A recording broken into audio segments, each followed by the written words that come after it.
A criação de materiais é uma busca constante do homem. Durante muito tempo, os novos materiais surgiram da combinação de elementos encontrados na natureza. Com o avanço da química e da física, foi possível compreender melhor as propriedades da matéria e, assim, sintetizar novos materiais.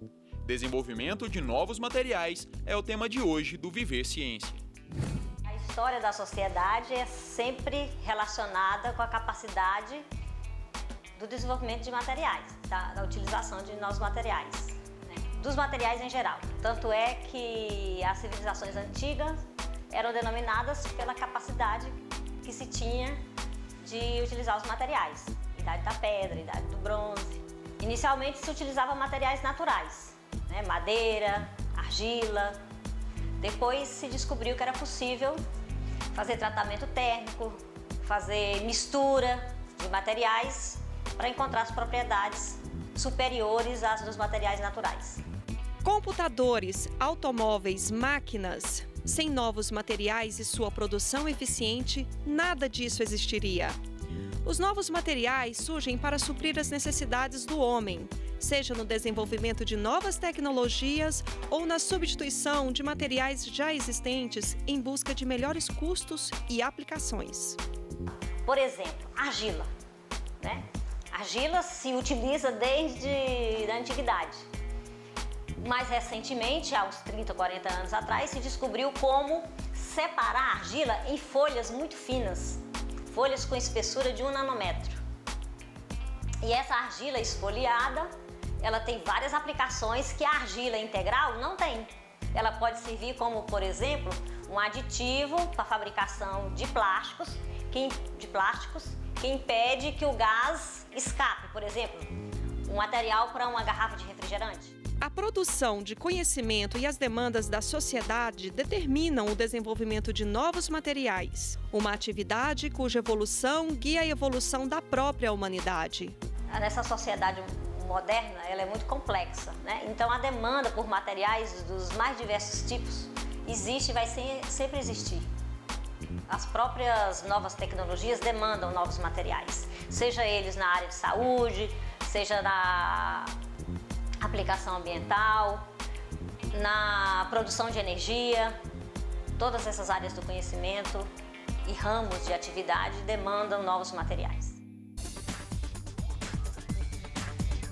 Olá! No Viver Ciência de hoje estamos falando sobre desenvolvimento de novos materiais. Nossos convidados são a doutora em Química e professora da UFG, Emília Selma de Oliveira Lima, e o doutor em Física e também professor da UFG, Renato Borges Pontes. Bem-vindos ao Viver Ciência. Muito obrigado pelo convite. Obrigada pelo convite. Bom, a gente começa o nosso bate-papo respondendo as perguntas, as dúvidas dos goianienses. Vamos ver, primeira pergunta na tela. Meu nome é Guilherme, eu queria saber qual que é o material mais utilizado no mundo. Professora Emília, por favor. Diversos materiais têm uma aplicação em grande escala, né? Os metais são bastante utilizados, concreto. E essa pergunta pode ser respondida com base na interpretação que você está dando, o que ele está chamando de material. Você pode considerar uma substância como material, aí nós diríamos que a água é o material mais utilizado do mundo. Mas se você está falando de uma aplicação mais específica, você pode falar sílica, né, que origina o vidro, é um material bastante utilizado. Ok, próxima pergunta na tela. Meu nome é Vinícius e eu queria saber se existe algum profissional específico para desenvolver novos materiais. Então, professor Renato.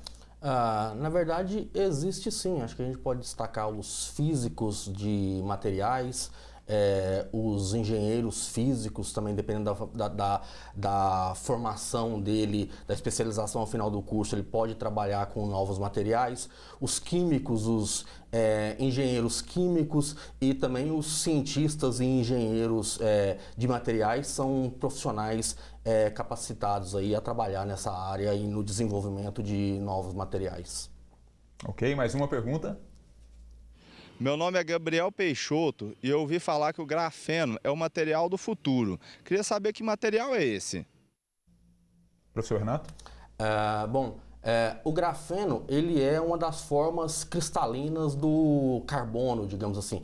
Assim como o diamante, o nanotubo de carbono e o fulereno, o grafeno é uma das formas cristalinas do carbono. Você pode entender o grafeno como uma folha plana de átomos de carbonos em um arranjo hexagonal.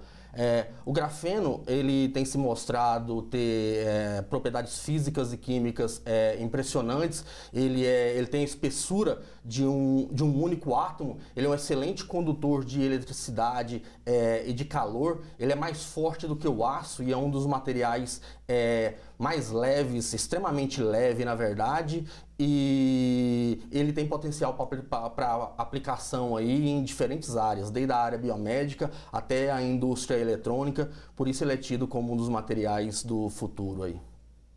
Ok, o Viver Ciência faz agora o seu primeiro intervalo. A gente volta em 2 minutos. Ainda hoje, você vai conhecer uma pesquisa desenvolvida na UFG que utiliza novos materiais na construção de células solares mais baratas. E ainda vai saber como funcionam os laboratórios do Grupo Física de Materiais da UFG.